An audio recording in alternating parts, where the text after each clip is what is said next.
Bonjour, je vous présente cette fois-ci l'ouverture d'une boîte, d'une nouvelle maquette de Gundam. J'ai encore craqué, il est vrai, sur un kit de Gundam Build Fighters et j'ai pu l'avoir grâce à l'ami Obi Ninja, dont vous découvrirez la chaîne si vous ne la connaissez pas déjà dans les liens que je mettrai ici ou peut-être sur la vidéo, on sait jamais. Et voilà, Obi Ninja m'a fait ce joli cadeau pour mon anniversaire et merci encore à lui parce que c'est un très très beau modèle que je trouve absolument magnifique et j'ai toujours eu un gros faible pour les mechas de Zéon, notamment le Gouf et le Zaku, et là il se trouve que le Gouf R35 est donc issu bien évidemment du Gouf, mais en plus ça a quand même pas mal de possibilités et est une sincère amélioration par rapport au modèle HGUC qui avait été fait il y a quand même déjà quelques années. Donc si les toutous veulent bien me laisser parler tranquille pendant la vidéo, je vais vous proposer l'ouverture de cette boîte. Avant de lorgner sur les grappes, je pense qu'il est nécessaire de revenir un petit peu sur la boîte, après tout. Alors déjà, on observera qu'il y a un superbe dessin qui peut-être fait sur ordinateur, je ne sais pas, mais en tout cas, est très très loin des illustrations faites sur ordinateur, on va dire en 3D, qui sont pas toujours très très beaux. Moi, j'aime beaucoup les illustrations de Gundam Build Fighters pour ça, puisque bon, on y retrouve quand même non seulement l'attrait des vieilles boîtes des années 80, mais en plus c'est quand même vachement dynamique, c'est beau, voilà, c'est plein de couleurs. Petite explication concernant le Gouf R35. Pourquoi R35? C'est que bon, déjà c'est le Gouf, mais surtout c'est une maquette qui est modifiée par un personnage qui est ni plus ni moins que l'incarnation de Rambaral, qui est un des personnages de Zéon qu'on retrouve dans la série classique de Gundam de 79, mais en plus 35 parce que ce personnage, malgré son grand âge, du moins on devine qu'il n'est pas tout jeune, prétend n'avoir que 35 ans. Cela d'ailleurs étant que ce soit dans la première ou la deuxième saison de Gundam Build Fighters, alors qu'il s'est passé plusieurs années, donc on devine qu'il ment un petit peu, et donc à chaque fois il nomme ses mechas R35 pour Rambaral et soi-disant son âge. Donc maquette de Gundam Build Fighters, là toujours des illustrations de ce que ça donnera une fois monté, deux boucliers, les espèces de mains qui sont faites des canons, mais avec les mains quand même, deux superbes sabres avec comment dirais-je, des pièces transparentes, translucides, couleur ambre, le fameux fouet électrique qui fait tant de dommages au malheureux Mobile Suit qui croiserait le chemin de ce Gouf, et enfin des pièces optionnelles pour mettre dans le dos et certainement augmenter les capacités de ce Mobile Suit.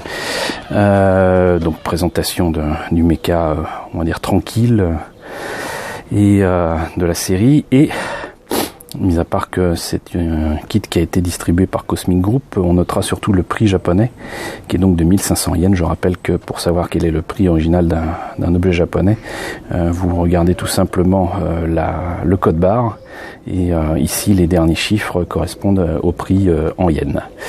Voilà ce qu'il en est pour la boîte. On va passer maintenant à l'intérieur, et je vais repositionner la caméra pour le faire correctement. Alors la notice est en couleur, évidemment, enfin évidemment, un évident, mais voilà, elle est en couleur, elle présente le mecha. J'aime beaucoup d'ailleurs les couleurs originales du dessin, qui sont un peu différentes de ce qu'on voit sur les illustrations, les photos de la maquette. Et sinon voici le personnage, donc Rambaral, là en civil on va dire, tel qu'on le voit dans la série. Et on a, comment dirais-je, ce qu'ils appellent les Customer Spline, donc c'est-à-dire qu'en fait ils présentent les mechas qui auraient mené à la construction de ce custom, c'est-à-dire donc bien évidemment le Gouf Custom d'ailleurs, qu'on voit dans 08 MS Team avec sa grosse Gatling, mais également quelques Zaku, High Mobility, qui existe aussi bien pour l'incroyable trio, je ne me rappelle plus de leur nom, mais sinon il y a aussi un personnage assez peu connu de l'univers Gundam qui s'appelle Johnny Raidin, qui est ici avec son mecha rouge, qui pourrait ressembler un petit peu à Char, et sinon le Rigdom, certainement pour ses capacités ou quelques pièces éparses. Et toujours donc ces photos de ce mobile suit bien dynamique. Quelques conseils d'ailleurs là pour faire tranquillement des effets de métal surchauffé avec, on le devine, un Gundam marqueur doré de chez nos amis de Mister Hobby. Le montage, quant à lui, me semble pas bien compliqué. Très peu de pièces à récupérer, contrairement à d'autres maquettes, comme le Power Gem Cardigan que j'avais déjà présenté. Parce que là, il s'agit vraiment d'un kit original, c'est-à-dire que c'est le Goof, mais il a été entièrement revu et corrigé. Et d'ailleurs, la dernière version de HGUC, je sais plus si c'est Revive ou un autre nom, mais en tout cas, il y a une nouvelle collection de HGUC de meilleure qualité qui est sortie dernièrement. Et le Goof, du coup, reprend les pièces de cette version de Gundam Build Fighters. Comme quoi, c'est un peu le serpent qui se mord la queue. Moi, je trouve ça assez amusant. Des conseils donc pour monter les pièces et éviter de faire n'importe quoi. Là c'est pas bien, là c'est bien, voilà.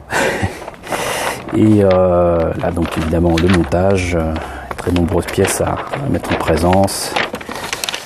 Et pour terminer évidemment les armes.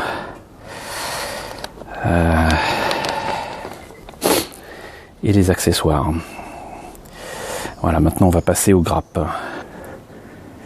Avant de passer aux grappes, il serait d'ailleurs intelligent de rappeler qu'il n'y a pas de décalco, malheureusement avec ce modèle, mais une planche d'autocollant qu'on aura soin éventuellement de ne pas utiliser. Voilà.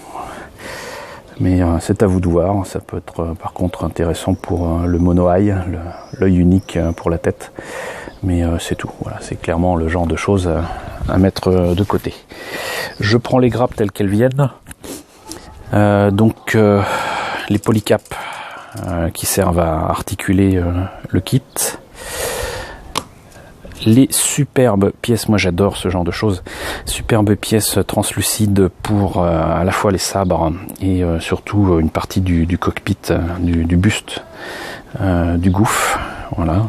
Je conseille d'ailleurs même une fois la maquette montée, de garder précieusement les grappes en question, ça peut toujours être utile.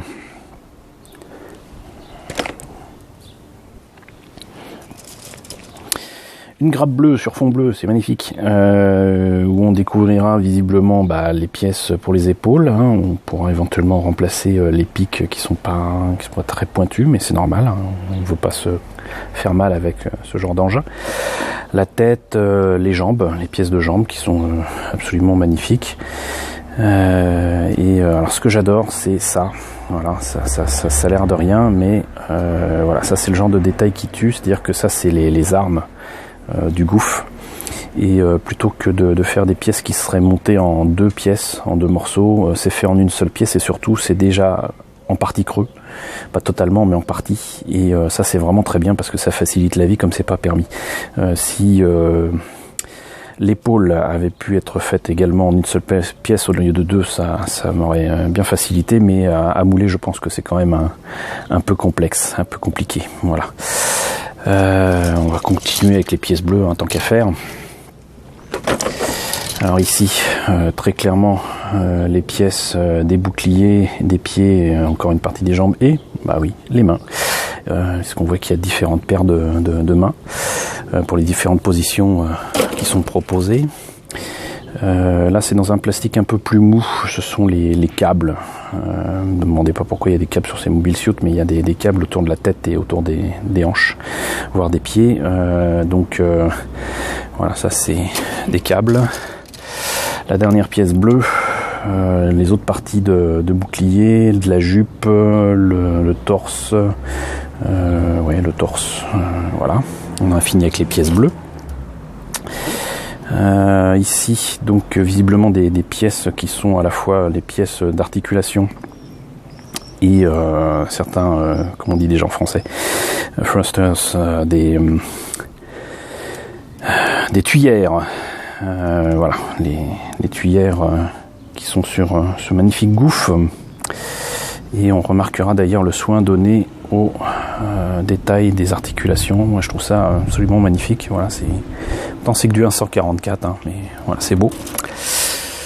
Et d'autres pièces gris un peu plus foncées, avec certainement des pièces des jambes, des torses, du torse et puis surtout les pieds et les manches des sabres.